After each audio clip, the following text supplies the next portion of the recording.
So our next speaker is going to be replacing General Peterson there in Damo 357.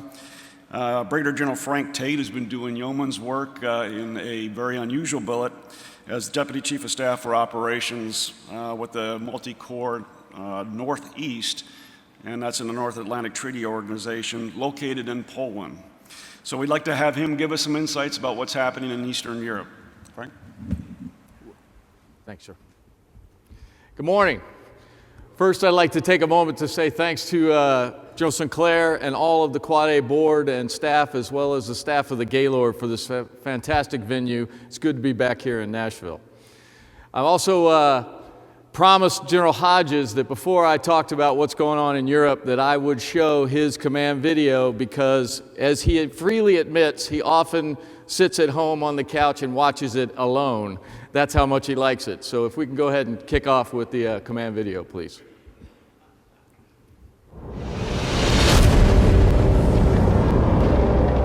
The United States, I can assure you, is fully committed. A stronger NATO means a safer world. And the United States of America looks forward to continuing to work with our partners in NATO to achieve just that. Russia breaking international law, turmoil in North Africa and the Middle East, the refugee and migration crisis, international terrorism, hybrid warfare, and cyber attacks.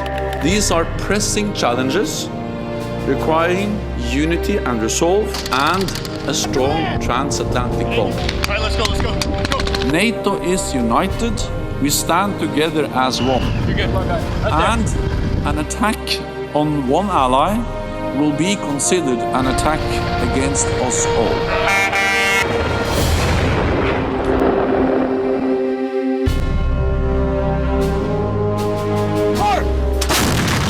We are shifting from assurance to deterrence, and USRA has been leading the way here in the change we have in Europe. We call 2017 the year of execution because this year we're going to implement the strategic decisions of our nation and of our alliance to transition from assurance to deterrence. And some of the most visible manifestations of that transition are the deployment of a rotational armor brigade combat team, the deployment of a combat aviation brigade, the deployment of the Enhanced Forward Presence Battalion, and then a continuing increase in the sophistication, quality, and scale of our exercise program.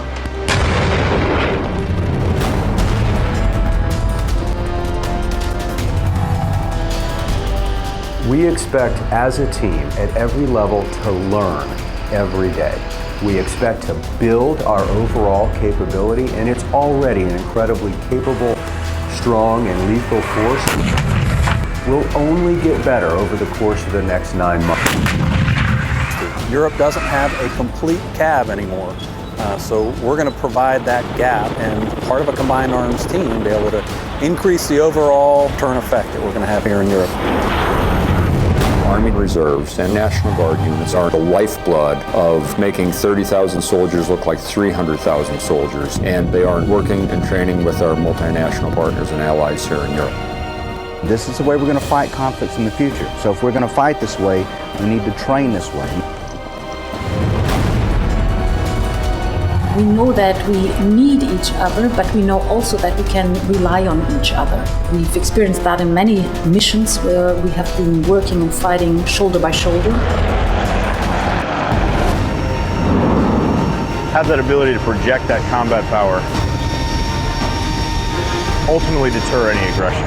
It's easy to say on paper this can be done, and we're doing it on a small scale. But if we can rapidly deploy from that port to anywhere in Western Europe, we have that capability.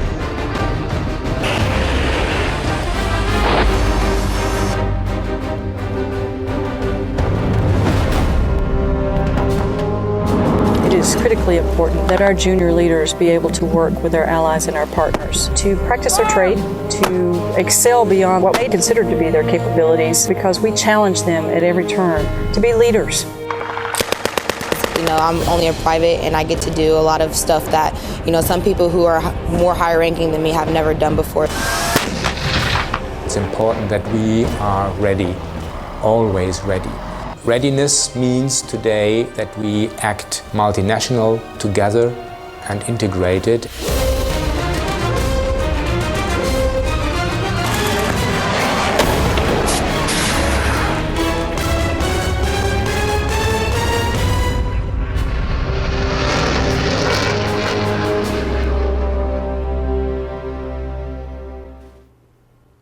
All right, next slide, please. So let's talk a little bit about Europe. Obviously, we all know as military professionals that Europe throughout history is a complex and volatile place that has produced countless wars. Most significantly, the First and Second World War come out of Europe. Following the Second World War, we had the creation of NATO, Bretton Woods with the economic system that is still prevailing in the world today. And we have had 70 years of peace in this volatile area, and that's something that we want to continue. But recently, while we weren't watching, while we were paying attention to what was happening in Afghanistan and Iraq, and while we were celebrating the fall of the wall, the dissolution of the Soviet Union, glasnost, perestroika, and a friendship with our Russian brothers, we've had a wake-up call. And we had a wake-up call in the Eastern Europe area. We saw in Maidan in 2014 an uprising that ultimately resulted in the illegal annexation of Crimea by Russia. We see fighting in the Donbass in Ukraine, virtually guaranteeing, by the way, that Ukraine cannot enter NATO while that fight continues. So there's no incentive on the Russian side for that fight to end. We see continued difficulty in the Caucasus, in Georgia and Azerbaijan. It is a complex area, and Russia intends to keep it that way. Some people say that, well, Russia feels threatened, they feel surrounded, their near abroad has been taken away from them, and this is why they are reacting this way. I personally don't believe that President Putin feels threatened by NATO forces in the sense that he expects that they are going to attack him at some time. What Putin is threatened by is the fear of another color revolution, of a Maidan, of an Arab Spring in Russia, where his regime falls as a result of the people of Russia looking across at the opportunity and examples that they see in places like Poland, where their economy continues to grow at an astronomical rate and the standard of living rises with each and every day. This is the threat to his regime. This is the threat to Russia. And so he will do anything and everything that he can to disrupt the European Union, disrupt NATO, disrupt elections, and create turmoil such that we create less of a great example for his own people. There's an objective. Now, that's just my opinion, but it seems to be borne out in the way that he consistently acts. So, in 2014, after the annexation of Crimea, NATO and the United States, of course a key NATO member, got that wake-up call. Next slide. And there was a decision to take some action, to return to a focus on the defense of Europe. That began with the Wales Summit in September of 2014, where NATO made some key decisions that they would increase the responsiveness and capability of NATO forces to respond to threats in the East. They did that in a series of ways. One, they created enhanced NATO response forces, up to a division and corps size element with a very high readiness joint task force, brigade size element that could deploy its first battalion within 2 days to any region where it was required. They created something called the NATO Force Integration Units. There are currently 8 of them. It's a 40-person team that integrates host nation capabilities with NATO capabilities and facilitates the rapid movement of forces into countries predominantly along the eastern boundaries. They took Multinational Corps Northeast, which for many years had been a NATO corps of low or no readiness, and decided it needed to be the corps of highest readiness across NATO. That was a tremendous movement on the part of the 28 nations to come to agreement and to dedicate the forces and assets necessary to do that. Unilaterally, on the U.S. side, we created Atlantic Resolve, and General Hodges and his team created this mantra of taking the only 30,000 U.S. troops that we had remaining in Europe and making them look like 300,000, which they have done through an unbelievable series and op-tempo of exercises integrated with NATO partners all throughout Europe. So that was a good move. However, it didn't change the Russian behavior. Continued air interdiction problems, continued flybys of ships and airspace violations, continued low-level cyber attacks, low-level information warfare occurring all throughout the Baltics. And it was recognized then by the Warsaw Summit in 2016 that NATO needed to do more. Most of us believe, and I believe certainly, that it is unlikely that Russia will do a full-scale attack on the Baltic states, fait accompli, seize the whole terrain, because that is a clear Article 5, unambiguous, and it likely creates World War III, which ultimately he loses. But it is not impossible that he should determine, due to lack of will on the parts of all NATO nations and ourselves, that he could have a limited incursion into Latvia, Estonia as an example, seize an area maybe with a large Russian population and claim that he's there to protect his Russian brothers, and then stop, and then challenge the unity of NATO to do something about it. So we recognized that we needed more than just the assurance measures that we had had in place for 2 years, and we needed to switch to deterrence. And coming out of the Warsaw Summit, NATO took another very significant move for NATO, which was to create the Enhanced Forward Presence Battle Groups. 4 battalion-sized battle groups with enablers, led by Great Britain and Estonia, Canada in Latvia, Germany in Lithuania, and the United States in Poland. We deployed those battle groups forward. The U.S. battle group was fully in place, the German in place, the Brits are almost entirely in place, and the Canadians will be in place by early this summer. That's real boots on the ground. I told you who those battle groups are led by, but within those battle groups, there are another 12 or so nations that are contributing forces. Now, these forces are designed to be fight tonight, combat-ready forces. We have a given mission by SACEUR and by JFC Brunson to not just deter, which is our primary function, but to be prepared to defeat a limited incursion, potentially up to as large as a brigade-sized incursion. So this is a very serious, ongoing operation and mission set that is occurring in Europe today. The United States, to its credit, to bolster the credibility of this deterrent force, also made the decision through the European Reassurance Initiative to deploy an armor brigade combat team, the first being 3 of the 4th Infantry Division, which is in place now and doing a fantastic job. We also then made the really significant decision to deploy the 10th Combat Aviation Brigade to bolster aviation forces that are in theater. And one of the reasons for that is everybody that watches the way the U.S. Army fights realizes that if Army aviation isn't there, then we're not serious. But when you deploy a cab, the Russians know that means that we are coming prepared to fight if we have to. A credible deterrent force.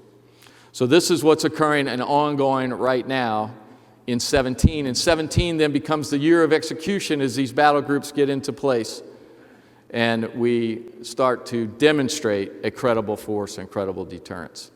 As we head for the Brussels summit, we're going to continue to work on interoperability, a clear C2 chain of command both in NATO and through U.S. structures, and how the TOA of those forces would occur in the event of a crisis.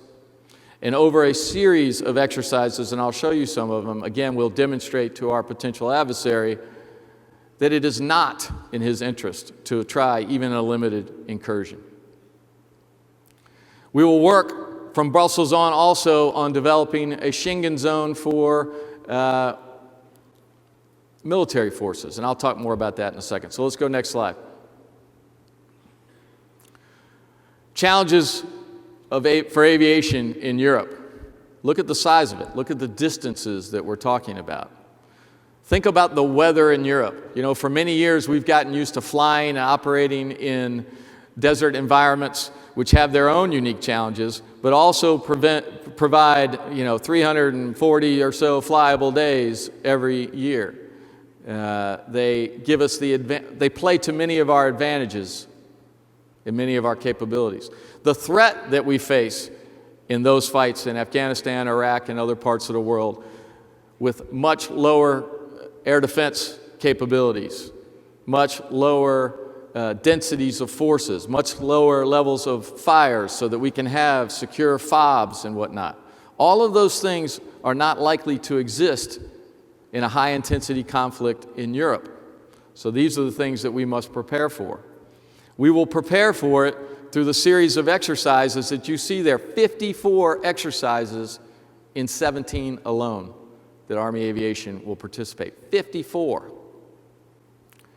Operating out of 6 different airfields in 5 countries and 23 countries that we will actually fly and operate in. This is incredibly demanding. Next slide, please.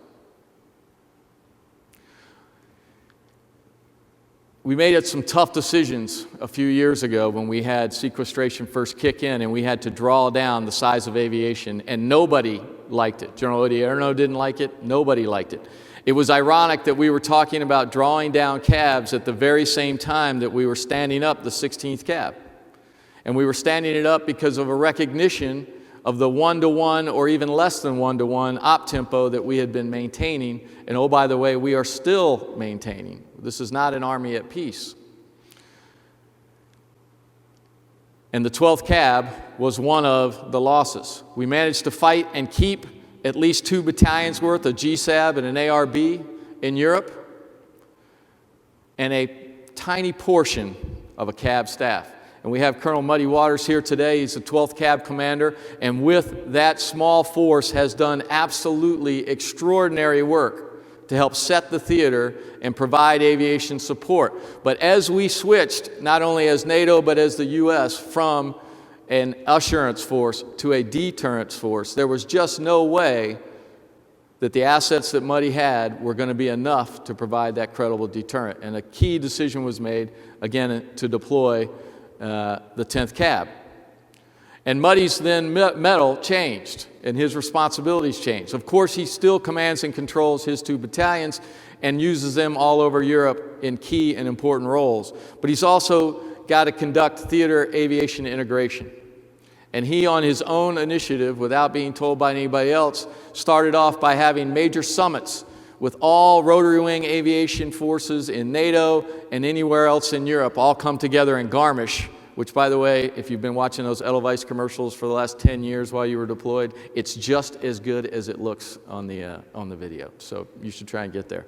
But he brought them all together, and he starts to work on these problems. And the problems of integration are extensive. TTPs, communications, ammunition types, fuel nozzle, you name it. But Muddy has been getting after that for all of Europe. So thanks for all that you and your team have been doing there.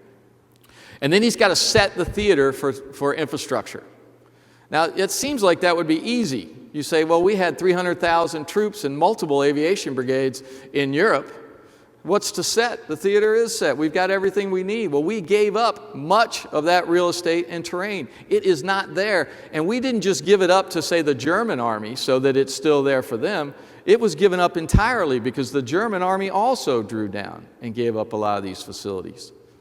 And remember that in many ways, it is easier to deploy into a nation that you are occupying than it is to deploy into a NATO ally, partner, friend nation that is totally sovereign and has all of its peacetime regulations, rules, and whatnot, and they are different in every European nation. That is a huge challenge. And so Muddy struggles to set the conditions such that 10th Cab was able to make it in, and that future and follow-on cabs will have better and better integration. That is not an easy mission set. And again, I thank you for the hard work that your team is doing. Next slide. So 10th Cab, It was the first one, and they have done incredible yeoman's work because it is, again, that wake-up call, those lessons learned, the things that we forgot and didn't realize were even going to be problems for us are coming to light thanks to Claire Gill, and he's represented today here by Major Rav. Where are you at, Travis? So if you have any questions in detail, his 3 is here. Look at the complexity of this deployment. All right, he's coming into multiple seaports, then moving by rail, by road, and by self-deployment to multiple airfields all across Europe and all the way down into Turkey. Every one of these countries, keep in mind, have entirely different regulations, freedom of movement restrictions, notification requirements, significant challenges, and we're learning about all of those and now taking action as the aviation enterprise to help solve some of those problems for future rotations. Next slide. Force distribution you can see with the 10th cab and the challenges. We have yet to move into Poland and establish the aviation task force there in Powitz, but that is ongoing as we speak. And there'll be IOC by the end of this month, so essentially right now. And we've got them up in Latvia, down in MK in Romania, and again, as I mentioned, down in Turkey. Look at the span of control, though, for one cab commander with where these forces are and the distances that we talked about. Let's talk about some of the things that we found that we didn't have and we need perhaps to consider as far as stay-behind equipment. You know, the initial concept was this will be good for us in terms of keeping our training up on how to deploy an entire cab, and it is, but there are unique requirements in Europe that our cabs are not equipped with or prepared for. You know, SPE sets, green camo even, cabs don't have. And by the way, one of the things we're learning with the ABCT and what we're seeing in Ukraine, the forgotten art of camouflage is something that we better start getting smart with really quick. We will not have big aviation FOBs that will be unthreatened anywhere in Europe if we get into a fight with Russia. You're just going to have to go back to dispersion. I remember as a young lieutenant in Korea where every troop and sometimes even below troop level would be in a different field. And we're doing maintenance out there in the field, truly, not in a hangar or a tent. This is a lost art in many ways, something that we have to train to and develop. Overwater kits, fries bars, VSATs, and mission command equipment. Again, split 6 different ways right now, this cab is, and they keep a force rotating through Grafenwehr and Hohenfels through the training center, and that requires an additional mission command set. We don't have them in a cab organic set. So we're probably going to have to develop something for this rotational force that doesn't keep coming back and forth. ADR certified vehicles, another thing we didn't think about, all right? The European standard for hazmat movement. Any truck moving fuel, ammunition, explosives, or any other hazmat must be fully certified. We spent $500,000 in several months getting the HEMETs and HETs and whatnot from the 10th cab certified to do that.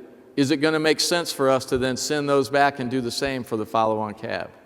Something we have to consider.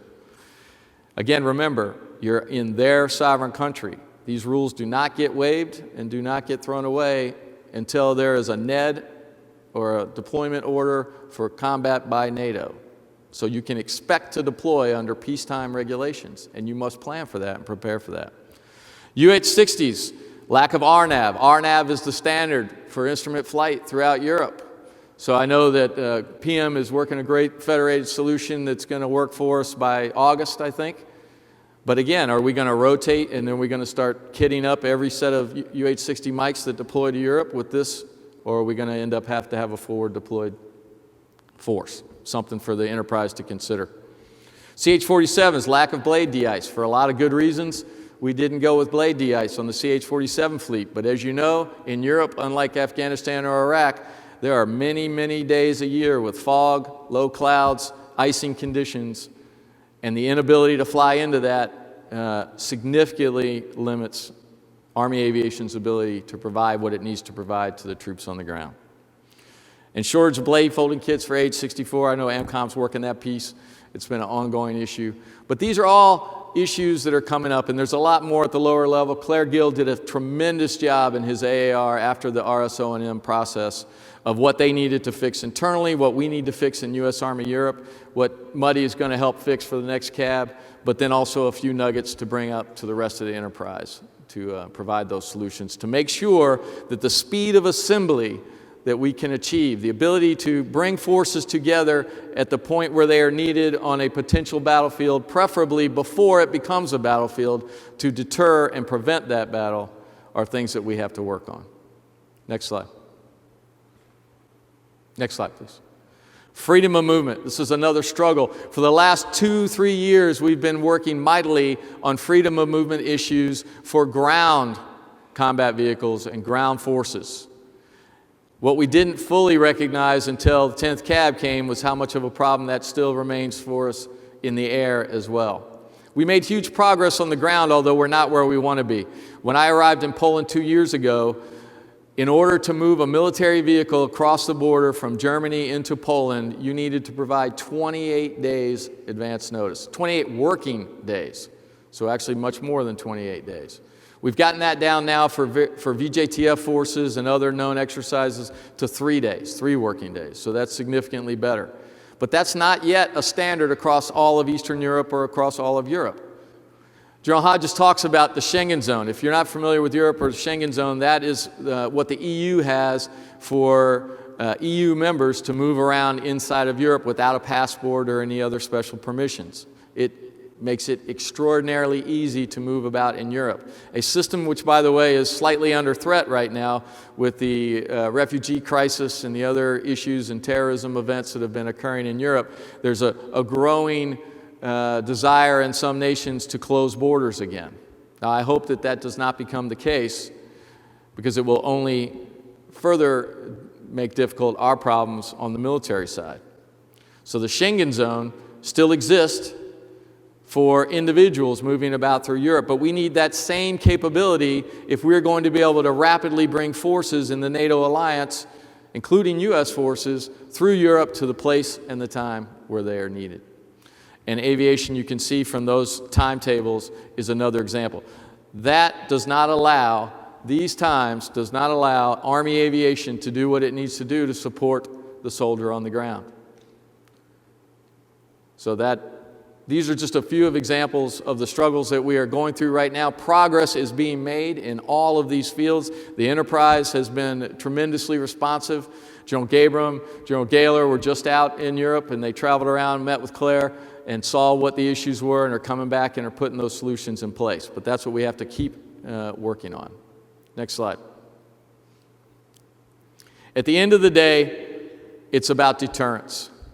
That is the main mission that SACEUR has given us, and that is what we're working on. In order to achieve that, you have to have a demonstrated, credible capability.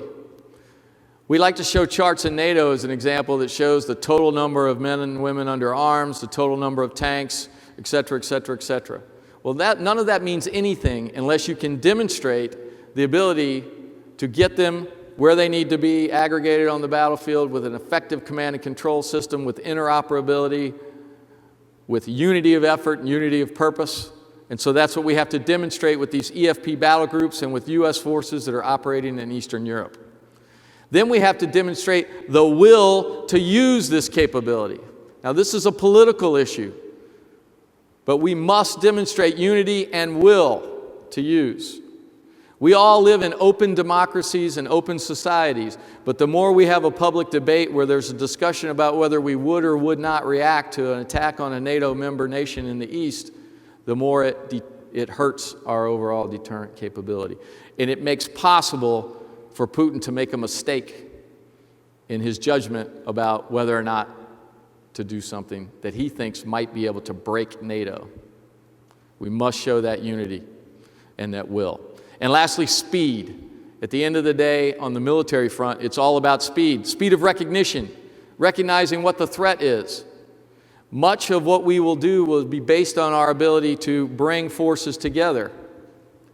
We need indicators and warning, and we need then the ability to make the decisions to move those forces rapidly to wherever they're going to be needed. Right now, 3-4 ABCT is spread out all the way from Romania, Bulgaria, up into the Baltic states. So can we recognize the threat, make the decision, speed of political decision, and then the speed of assembly demonstrate through freedom of movement and mastery of rail, road, maritime, and air to get those forces where they need to be at the time. And if we can do those things, the likelihood of a war in the European continent goes down dramatically. And in closing, I'll just remind you of a quote from General President Dwight D. Eisenhower, a man that knew a little something about warfare. And he said that the only way to win World War III is to prevent it. And that's what we're about in Europe. Strong Europe. Thank you very much.